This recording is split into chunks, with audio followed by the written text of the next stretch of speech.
Albert Einstein believed that for time travel to be successful, it would need to be at the speed of light, and that traveling at that speed slows the time. Reaching the speed of light will stop time, and if it will be ever possible to pass the speed of light, time will reverse.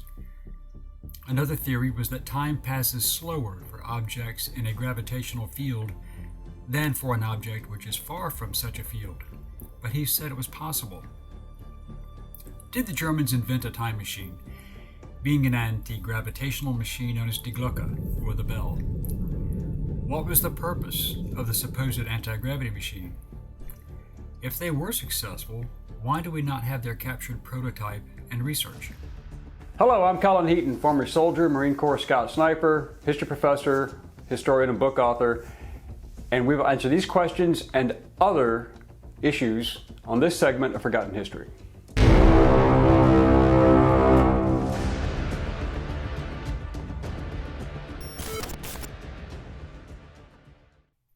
German scientists were unfettered by cost restrictions and an inexhaustible supply of slave labor, so German firms were given free rein and created the most revolutionary machines and projects in human history up to that time.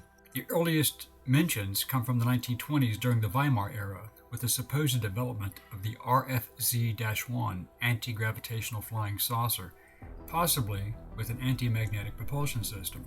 This research was created in 1923 and continued after the creation of the Society for Space Travel in 1927 in Berlin, of which Dr. Werner von Braun was a member. The bell was to be the vehicle for time travel, and was described as being constructed from about 3 inches of ceramic-based content, about 14 feet in height, and about 9 feet wide at the base. The supposed fuel for this project was beryllium, called red mercury, or Zerum 525, and due to the design as well as the fuel, the bell was considered dangerous. This fuel was used in the Messerschmitt Me-163B Comet and V2 rockets, combining the mixtures to create rocket propulsion. So why was the bell fuel, if true, also so volatile? And why was it required for anti-gravity? As may have been expected, given the top-secret nature of these projects, Heinrich Himmler had to have his foot in the door, and his SS managing every aspect of most of these programs. His appointee, SS Lieutenant General Dr. Hans Kammler, was the force behind most of the top-secret projects, working in conjunction with Reich Armaments Minister Albert Speer. Under Kammler's direction, the SS was in control of these projects, with some Army oversight, such as Major General Walter Dornberger at Peenemünde, where the expert scientists were involved in the V2 project. Others believed to be involved in the anti-gravitational bell project were Dr. Werner Heisenberg and Dr. Werner Magnus Maximilian Freiherr Baron von Braun, who would be the greatest prize captured by the United States. Heisenberg was the chief physicist on Hitler's atomic bomb project, working with uranium. Yet despite his capture and post-war interrogations, the Bell project never came up.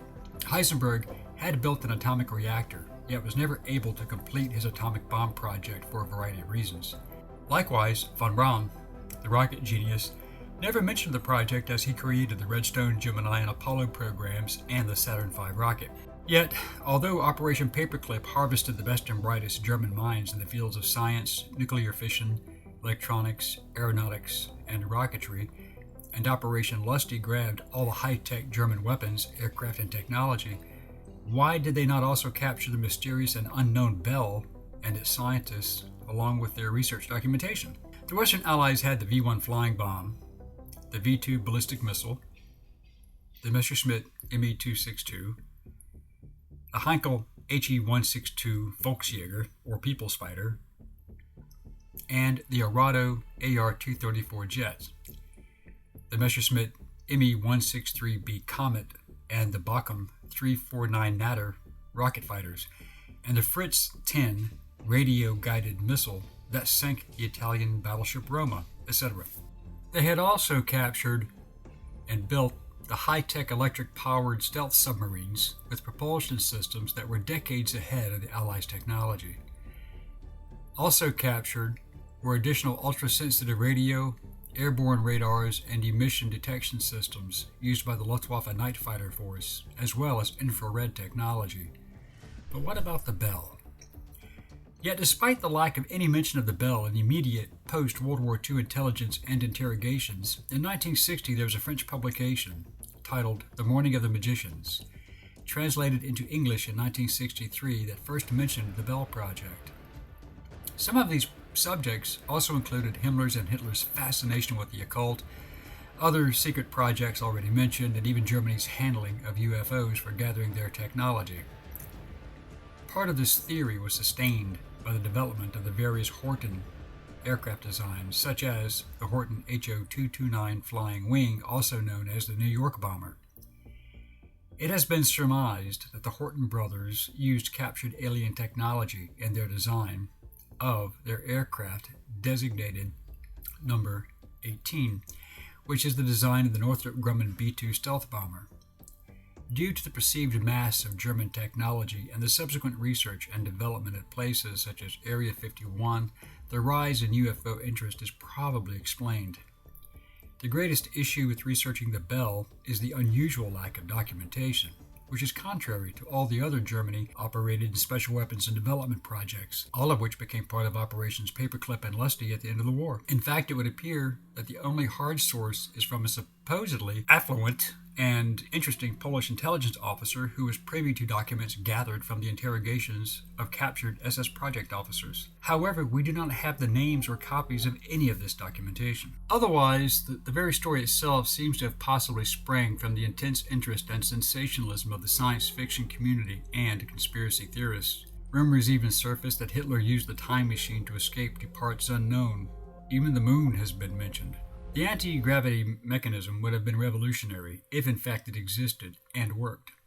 NASA and the Russian space programs and even private companies, not the least of which being Boeing and others, are known to have been actively working on such a project for decades. It would only make sense that if in fact Germany had developed a working model of the Bell, then why was it not in use? On December 9, 1965, a large fireball was seen by thousands of people as it flew across northeast Canada and the USA, crashing in a forest in Kecksburg, Pennsylvania, about 30 miles northeast of Pittsburgh, a heavily populated area. The U.S. Army sealed off the area and listed the event as a crashed UFO, and then went to investigate.